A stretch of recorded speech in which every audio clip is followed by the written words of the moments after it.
जय हिंद जय भारत हे पुढे दोन पैलवान आहेत. हे पैलवान ॲक्च्युली गरीब घरातले पैलवान आहेत आणि शाहूपुरी तालीम कोल्हापूर या ठिकाणी सराव करतायत. मला एखाद्याची गरिबी किंवा श्रीमंती दाखवायची नाही. तर हे जी दोन पोरं आहेत ही मुलं काय करते त्यांच्या तोंडातून ऐकायचं आहे. पण तुझं नाव काय? गणेश लोखंडे. वडील काय करतात तुझे? भंगार गोळा करतात. तुझं बाळा नाव काय? ऋषिकेश आयरे. वडील काय करतात? मजुरी करतात. हे दोन पैलवान आहेत. हे दोन पैलवान शाहूपुरी तालमीमध्ये झाडलोट करून दुसऱ्या पैलवान त्यांना मदत करतात, जेवण वगैरे देतात आणि त्या जेवणावरती पैलवानगी करतायत.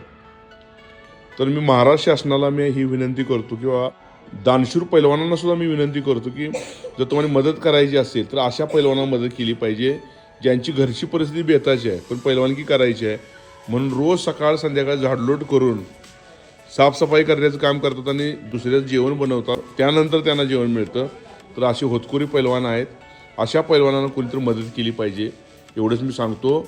आणि शाहूपुरी तालीम कोल्हापूर या ठिकाणी मी आलेलो आहे.